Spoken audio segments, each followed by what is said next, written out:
Next up, we have Roller Mobster by Carpenter Brut, featured in both Hacknet and Hotline Miami 2, Wrong Number. Once again, everybody, this is a Basterd's LFA, a layman-friendly analysis. I'm a professionally trained musician, a composer, and my objective here is to explain things in a way so that you don't have to be one to understand what is happening here, musically. So, if you like the sound of that, make sure you're following the channel, subscribe to the channel, whatever term you want to use. Like the video, share the video, leave a comment, turn on notifications, become a member. Once again, everybody, what happens when if we reach 10K before Christmas? Members get early access, artists, let's collaborate, how to request songs out if you're not on the stream, the gaming channel, all this kind of stuff. I have this and a bunch of other things. At the end of the video, I have a spiel for that, so stick around for that. Disclaimers showing on your screen right now, so go ahead and pause the video if you want to read them in full. Otherwise, please be patient with me. I am acoustic and guitared, so keep that in mind. With that said, let's do this. Roller Mobster. Let's go. Ooh. Nice bass with some white noise. We have a single tone. There we go. So we have, okay, so this is, I like how everything is kind of like the entropy turning into something. So we have a lot of white noise. We start with one tone, which could be what we would call a pedal note or pedal tone, which just means it's a note that you hold down, right? But in this case, it started again. Then, excuse me, I needed to burp. Then after that, we are having a second bass line giving us a bit more of a beat, kind of sounds a little bit like a heartbeat. Let's see where it goes. And we have a synth in the background holding some chords now. Slowly. This is building atmosphere really good.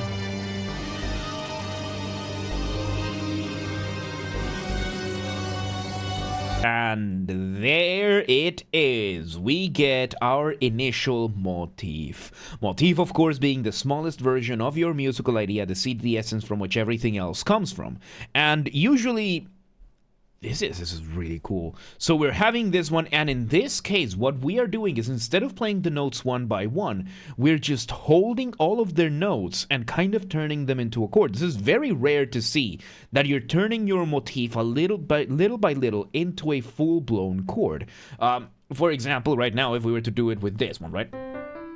Usually you just saw that I played the notes one by one, but if we were to hold them down one by one, we end up with a very fascinating chord as things get held up. That's a really cool way to present a motif. Let me go back a couple of seconds. Let's see where it goes. Zenitelo, welcome to the head on. Let's see. We repeat. And we increase.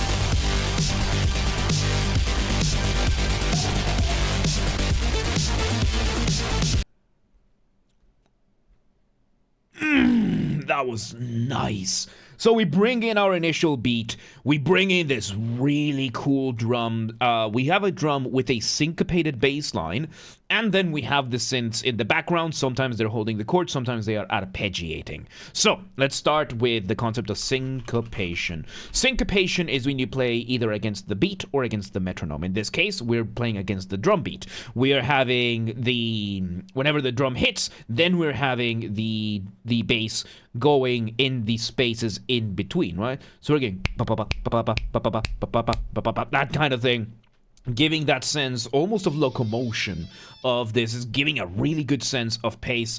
Amber Chaos Digger, thank you for the follow. Welcome to the mosh pit. Welcome today. How you doing? So we're having this syncopation going on, and then in between we're having our synths either holding down the chords or engaging in arpeggios. Arpeggio is when you play a chord one note at a time. So let's take, for example, the C major chord. Here it is played as a block chord, and then we have this arpeggiated. And of course, in this case, we are doing a far more dramatic type of arpeggiation. We're probably not even doing the third. So this kind of thing, very, very cool, very dramatic. Let's see where it goes. The tone in this is so well made, dude. This is really good. Let's see where it goes.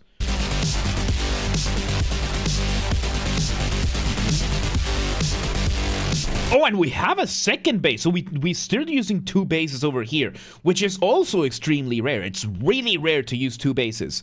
But in this case, we're using two bass synths, so I guess it makes sense. One of them is giving us that syncopation, and the other one is giving us that Hans Zimmer boom kind of thing. They did boom. That, you know, we've had that since the movie Inception, and it's really cool because that's all. I think it's also sidechained. Sidechaining being when your drums interrupt whatever is being sidechained, so you'll hear the volume going down and back up. So it's a really, really cool combination. Let's just see where it goes.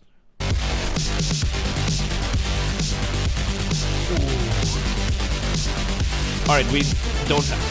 There's the higher synth a little bit, but we're mainly focusing on the basses right now.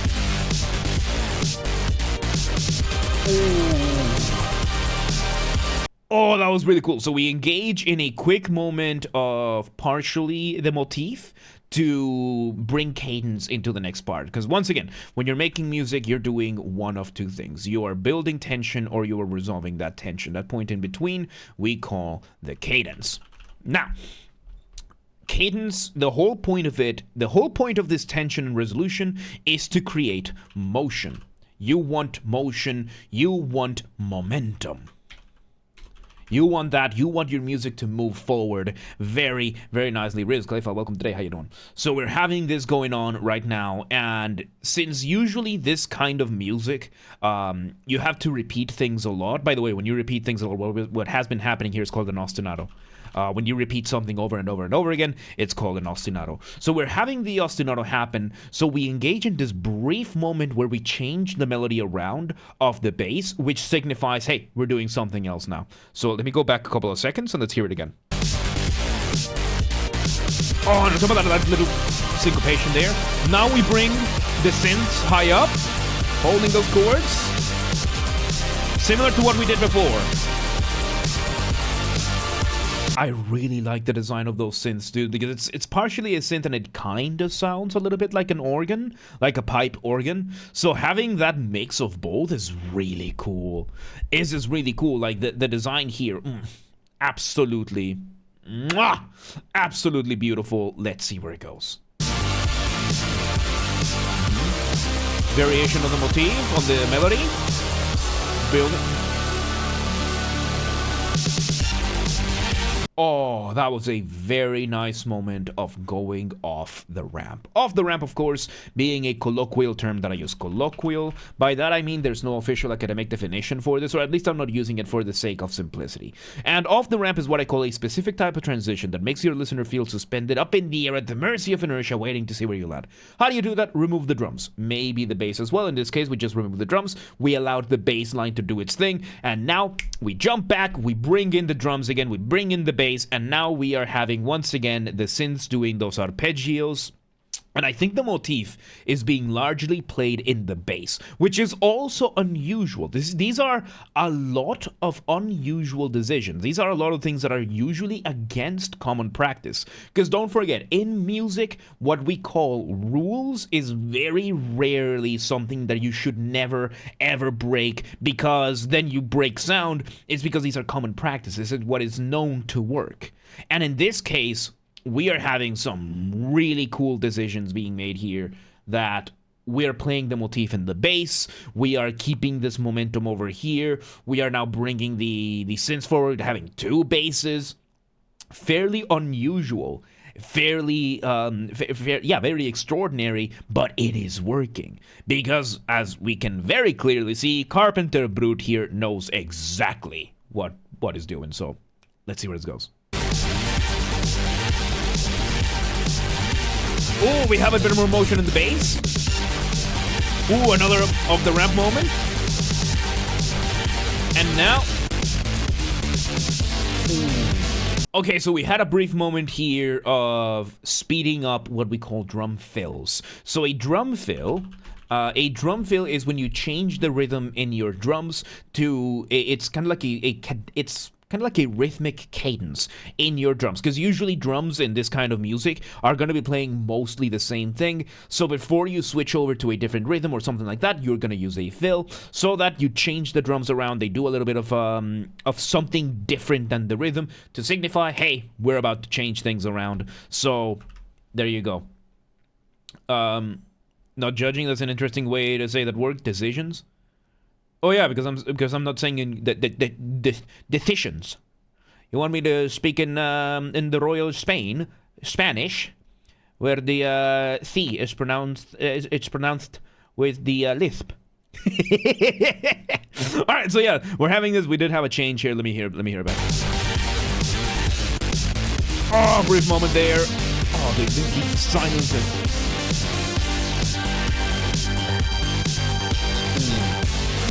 And we have a moment of call and response. We bring in the concept of call and response. Call and response is a musical conversation. As you can hear it very clearly right now, we're having one melody, one synth doing a motif, and then we're having another synth, the first synth doing the motif with the call, the second synth doing the response, back and forth, musical conversation. And yeah, I really love how then we're having these moments where the bass is doing like a kill switch, like it's chopping off. A kill switch, by the way. A kill switch, this is a tool that was initially done with guitars.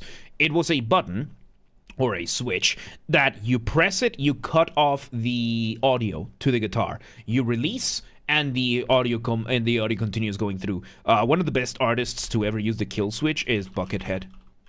Which Buckethead as a guitarist, his gimmick is so funny. He has a mask and he wears a KFC bucket in his head. Let me show you. Yeah. He stopped doing the KFC oh no, he still wears, look at that. Look at that. He's got the KFC bucket. And he's an insanely good guitarist. He's insanely good. So yeah, Buckethead right here. Really, really cool guitarist.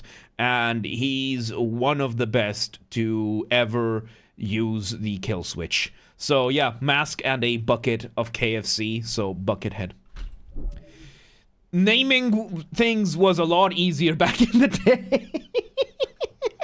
Buckethead because he has a bucket in his head. Yeah, that is some water walk levels of logic. Oh god, I brought up water walk. Do not. Okay, if you ever want to listen why classical music does not have an audience anymore, listen, and I'm warning you, this is at your own peril. Listen to Water Walk by John Cage. Absolute banger. Did you ever play Hotline Miami? Not yet, no. No, I need to add that to the list. So yes, Water Walk by John Cage is... John Cage is a 20th century composer, or was, I think he's already dead. And he revolutionized music in many ways. He brought the concept of atonality to a whole new level. The problem is that the conservatories and music academia has kind of just stuck there, and everybody's trying to be the next John Cage. Nobody wants to be the next Beethoven. Nobody wants to be the next Shostakovich or the next Mozart or anything like that. They all want to be the next John Cage because they have intellectualized music so much they have stopped making it. We do have composers nowadays though that are trying to bring things back. Like we have Jacob Collier, we have Unica Dansil that are actually bringing back glory to classical music. But yeah, Water Walk, and there's a video on YouTube of John Cage performing Water Walk, and he says that at the start. It's called Water Walk because there is water and he walks during the piece. So, yeah.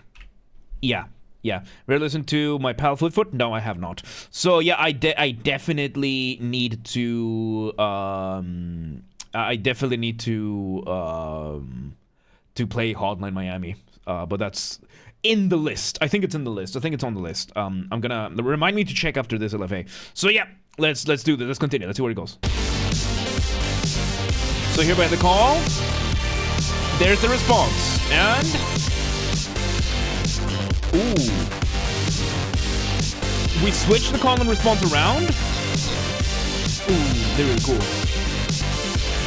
So yeah, now we're having a group of we're having a synth playing the chords, and I think we are playing the motif in these chords. We're just moving the chords around, which is a really cool way of doing it. And by the way, by this time the melody is being elongated. Elongation is when you slow something down in music, and in this case it makes sense because we're playing the chords to the rhythm that we want to do, this really cool syncopation that we have going on. This is very common to do, to move the melody over to being at the top of your chords, right? Like for example, there's this piece by Beethoven that I absolutely love, right?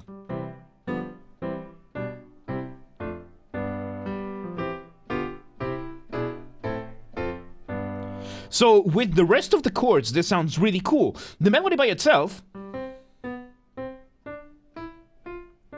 it's fairly slow. It's not very dynamic. This is the second movement of one of his sonatas. So, you know, we're having this really slow melody going on, but once you add the chords, it just adds to everything. And of course, we're having these chords being played on top of this really insanely just drum and bass line.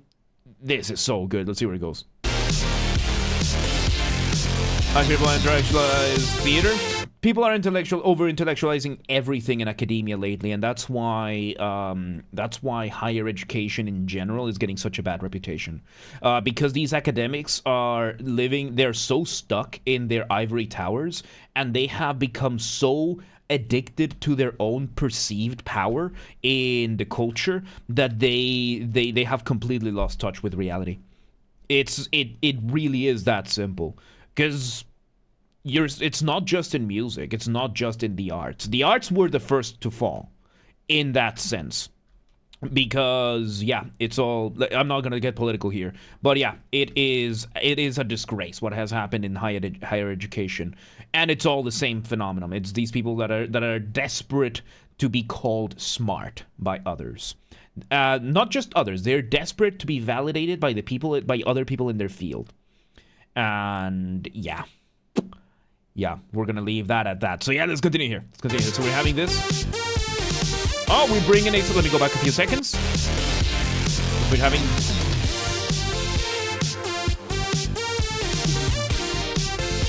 We have a variation of the motif now. Okay, so we bring in a solo. We are now trading solos. We have entered an area of the piece where we're doing solos.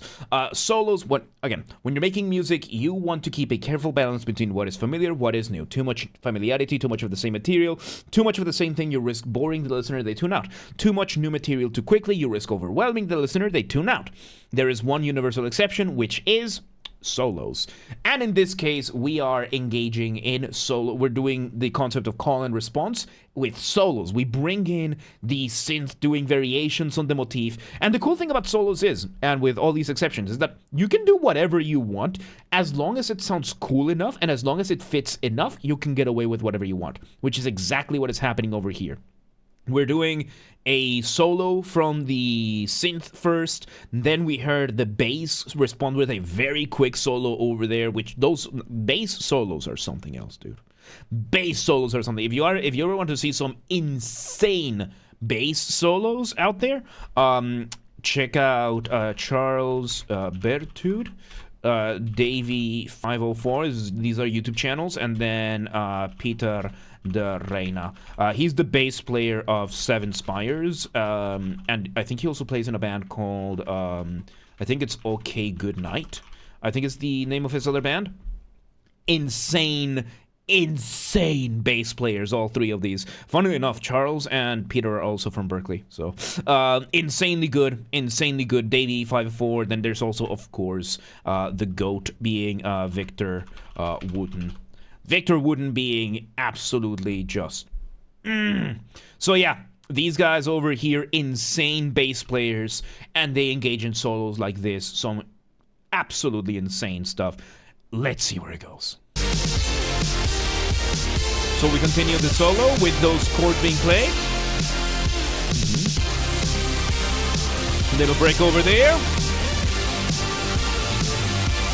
So now we have the solo synth still playing variation of the motif, but now we have another layer of synths playing those chords, kind of like that organ-like synth that we had before, doing its thing, and oh my god, this is insane. Neon, welcome today, how you doing?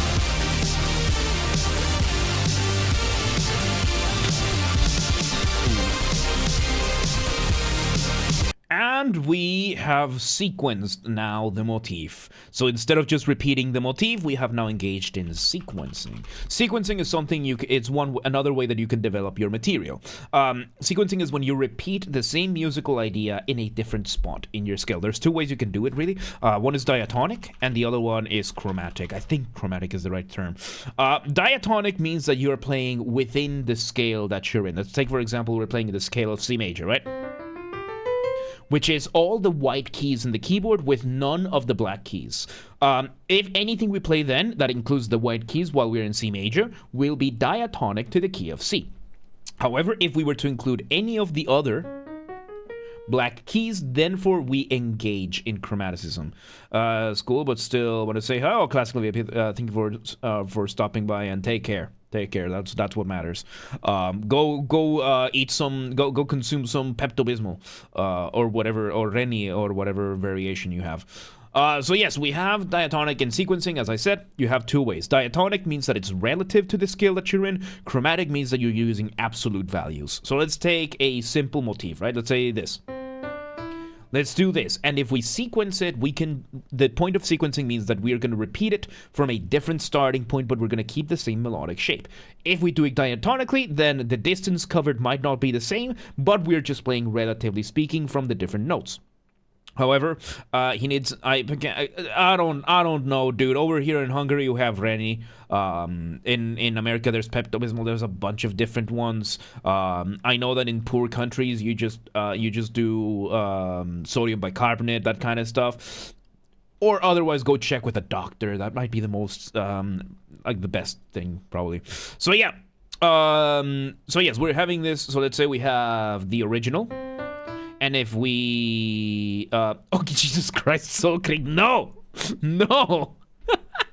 So yeah, let's sequence this diatonically, right? So if we were to do this diatonically,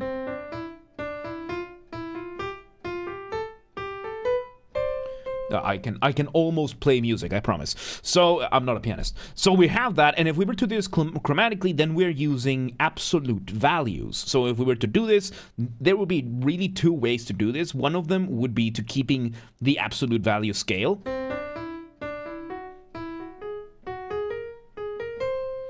And the other one would be that we're still starting in different spots, but we are making sure that we play those absolute values from there.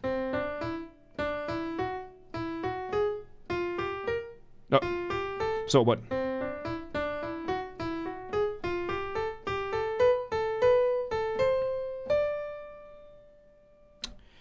Not very conducive. Not very conducive, and I messed up that last one. So yeah, very, very, very unusual, but that is sequencing. Mystic Guy, welcome today. Of course, we ended up doing a more extrapolated version of sequencing. Instead of doing a small part of the motif, we ended up using the whole melody. Let's see where this goes. Oh, it's so good.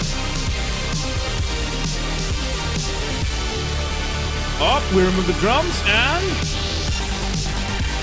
Ooh, brilliant moment of the ramp. We bring a similar point that we had closer to the beginning, with some of the arpeggios and whatnot.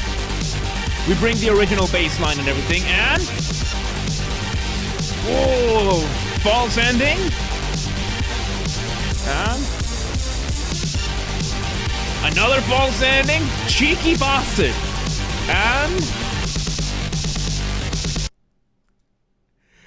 And you give us another false ending with a half cadence. Okay, like, Carpenter Brut, you cheeky bastard, I love this. So, we finished this with a half cadence. Again, when you're making music, you're doing two things. You're either building tension or you're resolving tension. That point in between we call a cadence. However, we did here a very special one, which is called the half cadence. Half cadence means you build up the tension and you deliberately do not resolve it in the section that you're in, which is going to lead then into the next section or the next part. In this case, what this is going to do is that it's going to let you loop back to another part of the song, right? So in this case, in this diagram over here, we build up the tension and we just deliberately do not resolve it. We just heard it, this is something that can happen. Usually your cadence is built with your harmony, with your chords that you're playing. This is the cadence, the point of the cadence, and here is the cadence resolved. So if we were to stay here, that is the half cadence, and then it would get resolved in the next part. Of course, this is where I do self-promotion, because I do have 2 songs that do this. By the way, warning, this is intense music, orchestral melodic death metal with Mongolian throat singing. So, this is by me, right? So if you listen to my song Second Conquest, by me, of course, and you listen to the ending of it, it's going to end with a half cadence that resolves in the following song As We March. Also by me. As I said, very intense music, so listen to that at your own risk. But yeah, Second Conquest ends with a half cadence that if you then listen to As We March immediately after, it resolves into that cadence. I'm not gonna play it in this video because I know that not everybody likes that type of metal, so we're gonna leave it at that. So we have that half cadence and it builds into that. And with that, there you go. That was absolutely brilliant, dude. So many unusual decisions in this track that worked out so well. Legend says if you listen to it, you spontaneously implode. I don't know about that. I just know that you are gonna have the urge to join a Mongol horde and try to retake China with Genghis Khan. Anyway, there you go. That was Roller Mobster by Carpenter Brut, featured in Hacknet and Hotline Miami 2, I believe. Once again, everybody, this has been a Basterd's LFA, a layman-friendly analysis. I'm a professionally trained musician, a composer, and my objective here has been to explain things in a way so that you don't have to be one to understand what's happened here, musically. So, if you're watching this on the YouTube video archive thing, thank you for watching. Make sure you're following the channel, subscribe to the channel, whatever term you want to use. Like the video, share the video, leave a comment, turn on notifications, become a member. Once again, everybody, if we somehow hit 10,000 subscribers on YouTube before Christmas of 2025, not very likely, but still possible. If it still happens, I will take, on top of doing the fanfiction audiobook thing, I will also take a single video game of the choice of the community, and we're going to play it live on stream. We're going to dedicate a couple of streams just for that. Whatever game you all want, as long as it's within terms of service, of course. This has to be achieved through legitimate and honest means only. No account duping, no botting, no buying followers, no auto-counting, no rat behaviors like that. Go share the videos, the streams with your friends, with your families, with your family's friends, with your friends' families. Those are 2 very distinct concepts, by the way. With your online and offline communities, go share these videos far and wide. Also use the hype function on YouTube. We have a group on the Discord that coordinates for that, so link down below. Go coordinate with the group. That kind of stuff. Artists, Carpenter, or anybody out there on YouTube or otherwise, let's collaborate. If you want any of my musical skills, whether it is guitars, Mongolian throat singing, you know, the good old kind of thing, regular singing, voice acting, whatever it is, reach out, let me know, whether it is down in the comments or Instagram, Discord, Twitter, whatever it is, just reach out, let me know, let's make it work. And if you're in the audience and you know somebody who could benefit from that, just reach out, let them know. Please do not harass anyone, please do not spam anyone, keep it cool, don't be a rat. Members get early access to the content. I schedule the videos for the week on Saturdays, and if you're a paid member on YouTube, you get access to the videos when I schedule them, at least for the LFAs, so become a member today. If you want to listen to this without me interrupting every 3.5 seconds, I will be linking it in the description down below. I didn't do the thing. If you want to catch the streams when they, if you want to listen to this without me interrupting every 3.5 seconds, I will be linking it in the description down below. If you want to request a song and you're not on the live stream, check the pinned comment on this video. It has instructions on what to do. And if you want to catch the streams when they happen live, we aim for Monday through Friday, 6 p.m. Central European Time. If you're in Europe, do not worry, we have the full up-to-date streaming schedule showing in your local time zone in both Discord and Discord and Twitch. Don't tell Twitch I said that.